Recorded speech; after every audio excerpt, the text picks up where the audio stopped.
Now here is one of the most important topic कि भाई अभी तक हमने डिजीज को एक्यूट और क्रोनिक करके ही पढ़ा। अब हमने डिजीज को और क्लासिफाई किया है कॉन्जिनाइटल और एक्वायर्ड में। ठीक है, तो what are the congenital and what are the acquired disease. Congenital disease present by birth are known as congenital disease. Congenital disease ऐसी डिजीज होती है जो कि बर्थ से होती है। कोई बच्चा पैदा हो और उसको तब से जो डिजीज रहेगी वो क्या हो गई, कॉन्जिनाइटल डिजीज हो गई। ठीक है, इसका एग्जांपल देखिए, साइफिलिस, SYPHILIS, साइफिलिस एक एग्जांपल है कॉन्जिनाइटल डिजीज का। अब जो कॉन्जिनाइटल डिजीज है, these are generally caused by genetic disorder. अब भाई कॉन्जिनाइटल डिजीज बर्थ से रह रही है, तो बर्थ से रह रही है तो उसका मतलब क्या है, जेनेटिक डिसऑर्डर रहा होगा तभी कॉन्जिनाइटल डिजीज हो रही है। उसके बाद एक्वायर्ड डिजीज। ठीक है, डिजीज को हमने कॉन्जिनाइटल और एक्वायर्ड में पढ़ा। इससे पहले क्या पढ़ा था, एक्यूट क्रोनिक। अब कॉन्जिनाइटल और एक्वायर्ड पढ़े। कॉन्जिनाइटल बर्थ से रहेंगी, acquired disease which are caused after by birth या फिर which are acquired after birth, जैसे कैंसर, एड्स एक्सेट्रा लगा देना, एंड ऑफ थिंकिंग कैपेसिटी।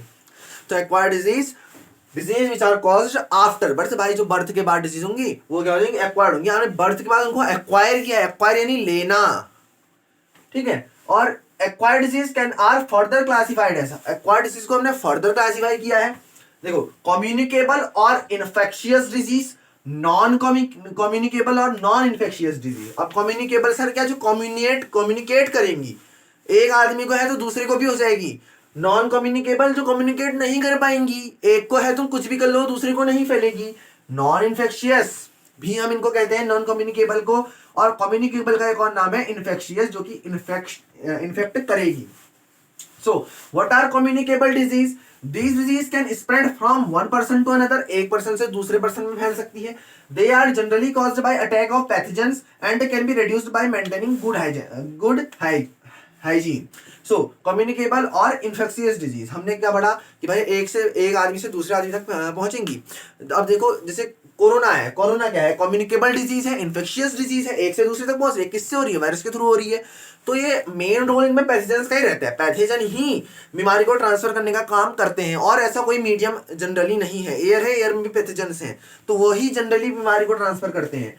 तो transmission can be occur through direct contact और एनी अदर मीडियम। अब कम्युनिकेबल में communicate तो करेगा कोई भी पर्सन दूसरे से, तभी वो फैलेगा।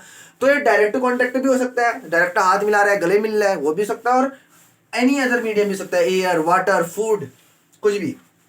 ठीक है, और इवन नॉन कम्युनिकेबल और non infectious disease, this disease can not pass through one person to another. ये नॉन कम्युनिकेबल है तो एक पर्सन से दूसरे पर्सन में पास नहीं होंगे।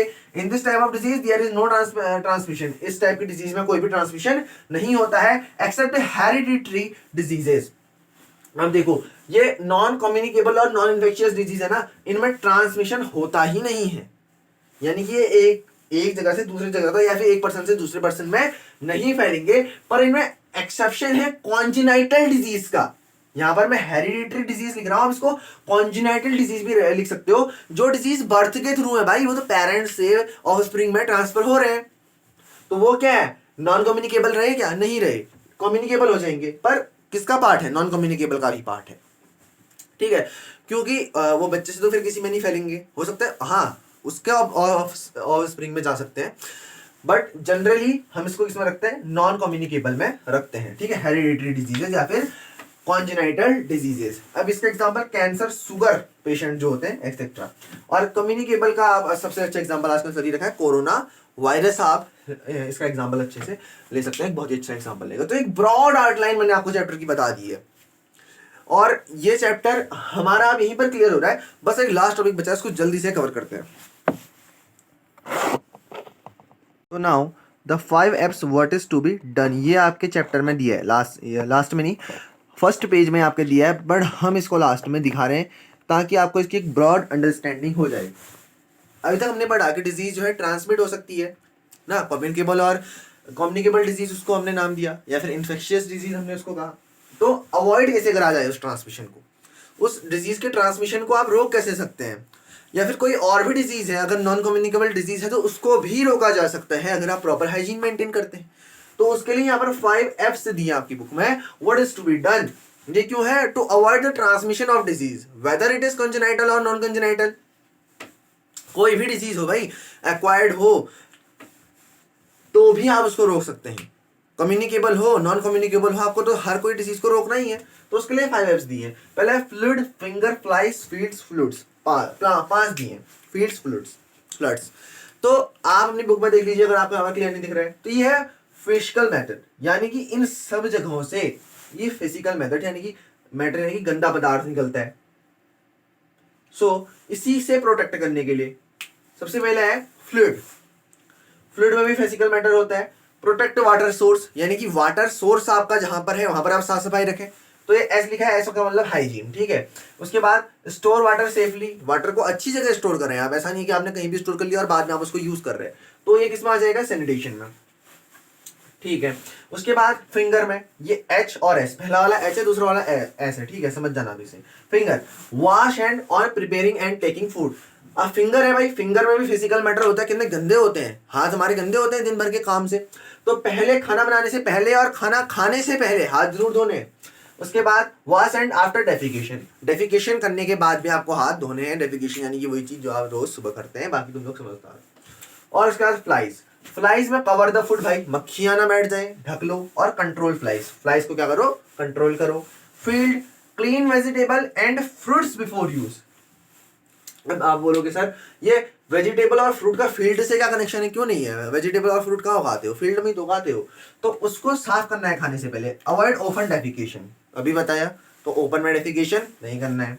उसके बाद फ्लड्स, प्रॉपर ड्रेनेज सिस्टम है, नालियां प्रॉपर होनी चाहिए, ऐसा नहीं कि कहीं भी नाली बना दे रहे हो, ठीक है, नाली साफ होनी चाहिए। ट्रीटमेंट ऑफ वाटर, नाली जो है आपकी ड्रेनेज का जो सिस्टम है वो साफ होना चाहिए। तो ये सारी चीजें अगर तुमने कर ली तो तुम हेल्दी हो भाई, ऐसी हमारी एनसीईआरटी बोलती है और ये सही भी है, ठीक है। तो हो गया फिर भाई, that's all for today, that is all for today guys. तो अब हम मिलेंगे नेक्स्ट वीडियो में। लेकिन आज हमने क्या डिस्कस कर लिया, आज तो हमने सर बहुत चीज़ें डिस्कस कर ली, हमने हेल्थ डिस्कस कर ली, उसके बाद हमने टाइप्स ऑफ डिजीज डिस्कस कर लिए।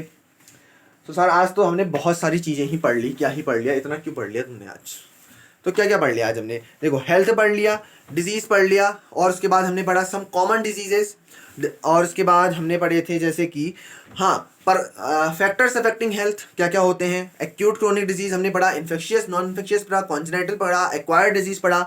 उसके बाद ये last time the 5SF principles, what is to be done, and that is all for today.